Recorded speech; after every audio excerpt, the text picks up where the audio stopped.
एक किसान था। किसान के पास में बहुत से जानवर थे। उन्हीं में से एक सफ़ेद कलर का घोड़ा था, बहुत ही सुंदर, बहुत ही मजबूत। वो किसान को बहुत प्रिय था और घोड़ा भी किसान को बहुत प्यार करता था। जब किसान घोड़े के पीठ पर बैठ के सवारी करता तो घोड़े को बहुत आनंद आता अपने स्वामी की सेवा करने में, और किसान को भी बहुत आनंद आता था घोड़े के साथ समय बिताने में। इस तरीके से कह सकते हैं कि दोनों के बीच में बहुत ही लगाव था, बहुत ही प्रेम था। लेकिन जहाँ पर प्रेम होता है वहाँ पर दूसरों के लिए जलन की भावना भी उत्पन्न होती है। एक दिन घोड़ा बैठा हुआ था शाम के टाइम में, वहाँ पर गधा आया। गधे ने घोड़े से पूछा कि घोड़ा भाई क्या हो गया, आज थके थके लग रहे हो, एनर्जी कम लग रही है। घोड़े ने बोला कि भाई बात ये है कि आज किसान सवारी कर रहा था और हम लोग बहुत दूर तक निकल गए। लौटते समय मेरे पैरों में थोड़ी चोट लग गई। सोचता हूँ कि कल रेस्ट ले लेता हूँ और परसों से फिर मैं किसान के साथ में उनको राइड करवाऊँगा। ये तो एक अच्छी सी बात थी, इसमें किसी तरीके की कोई शिकायत नहीं थी, कुछ नहीं था। लेकिन जब ये बात आगे बढ़ी, गधा गया गाय के पास। गधे ने गाय को बोला, गाय बहन सुनते हो क्या? घोड़ा तो शिकायत कर रहा है कि मालिक उसे बहुत परेशान करने लगे हैं, बहुत दूर दूर तक उसको दौड़ाते हैं, उसका ख्याल नहीं रखते। गाय ने इस बात को सुना, बोला अच्छा ऐसी बात है क्या, ठीक है।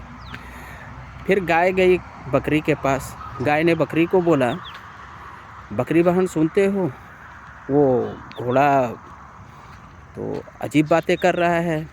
वो बोल रहा है कि मालिक मुझे बहुत परेशान करते हैं, दिन भर दौड़ाते हैं, खाने को नहीं देते, मेरी देखभाल नहीं करते, मेरे ऊपर बहुत अत्याचार करते हैं। बकरी ने बोला क्या ऐसी बात है क्या? वो बकरी गई वहाँ के देखभाल करने वाले नौकर के पास, सेवक के पास। उसने बोला कि भैया भैया आपको पता है क्या, घोड़ा तो विद्रोही हो गया है। वो अजीब अजीब बातें बोल रहा है। वो बोल रहा है कि मैं अभी इधर रहना नहीं चाहता क्योंकि मालिक तो बहुत जालिम है, बहुत परेशान करता है, बहुत दौड़ाता है, मेरी सेवा भी नहीं करता, मेरी देखभाल भी नहीं करता, खाने को भी ठीक से नहीं देखता। सेवक ने जब ये सुना तो बोला अच्छा ऐसी बात है क्या? वो गया मालिक के पास। मालिक को जाकर कहता है कि मालिक घोड़ा विद्रोही हो गया है। मालिक ने बोला क्या हो गया? तो मालिक घोड़ा कह रहा था कि यहाँ का मालिक बहुत ही अत्याचारी है, जालिम है, बहुत परेशान करता है हम सभी जानवरों को। तो आज रात को मैं सारे जानवरों को लेकर यहाँ से दूसरे अस्तबल में चला जाऊँगा और अत्याचार हम लोग बर्दाश्त नहीं करेंगे, यहाँ पर हम लोग रुकेंगे ही नहीं। मालिक ने जब ये सुना तो उसको बहुत क्रोध आया। उसने आव देखा न ताव, उसको इतनी गुस्सा आई, इतना गुस्सा आया। उसने बोला कि अच्छा घोड़े की इतनी हिम्मत, मैं उसे इतना प्यार करता हूँ, इतना केयर करता हूँ, इतनी देखभाल करता हूँ, और घोड़ा मेरे बारे में ऐसी बातें कर रहा। एक काम करो, आज के आज घोड़े को जहर का इंजेक्शन दो और मार डालो उसे, ना रहेगा घोड़ा और ना होगा विद्रोह। नौकर ने बोला ठीक है। और रात के टाइम में घोड़े को जहर का इंजेक्शन दे डाला। सुबह तक घोड़ा ख़त्म हो गया। घोड़ा ख़त्म हो गया, मर गया। गलती किसकी थी? क्या उस गधे की, गाय की, बकरी की या नौकर की? नहीं, गलती इनमें से किसी की नहीं थी। गलती दो लोगों की थी। एक घोड़े की, जिसने अपनी फीलिंग्स, अपनी भावनाएं गधे को अपना मित्र समझ के शेयर किया। उसे लगा कि अपने दिल का बोझ किसी से शेयर करूंगा तो थोड़ा अच्छा फील होगा। और दूसरी गलती मालिक की, जो कि अपने प्रियजन की बात को सुनना भी नहीं ज़रूरी समझा। उसने ये नहीं समझा कि एक बार मैं चल के घोड़े से पूछ लूँ कि भाई तुझे प्रॉब्लम क्या है। दूसरों के कहने पे कान के कच्चे लोग इसी तरीके से अपना नुकसान कर बैठते हैं। किसी का कुछ नहीं बिगड़ा, लेकिन मालिक को नुकसान हुआ कि उसका जो प्रिय घोड़ा था वो मर गया। बाद में पछताकर भी क्या होने वाला है। कहीं ना कहीं हमारे लाइफ में भी ऐसी ही बातें होती हैं।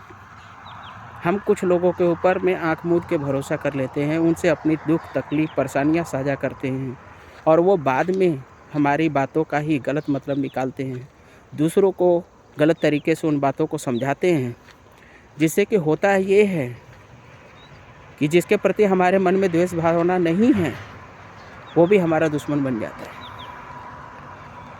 और कभी कभी ऐसा भी होता है कि कुछ लोग दूसरों की बातों में आकर अपने प्रियजनों को परेशान करते हैं। अरे भाई, कम से कम एक बार बात तो कर लो, एक बार समझने की कोशिश तो करो कि जो बातें आपको बताई जा रही हैं वो सही हैं या बनावटी हैं। और इसका पता आपको तभी चलेगा जब आप आपस में बात करोगे। तो इसीलिए लाइफ का एक लेसन ये भी है कि दूसरों की बातों में ना आए और ना ही अपनी समस्या, अपनी प्रॉब्लम, अपनी इमोशनल बातें दूसरों को बताएं। अगर इन दोनों बातों में कंट्रोल कर लिया जाए तो शायद हमारे सक्सेस का एक अलग ही रास्ता खुल सकता है। मिलते हैं फिर नेक्स्ट वीडियो में और इसी तरीके की कुछ अच्छी बातें हम लोग साथ में डिस्कस करेंगे। Thank you.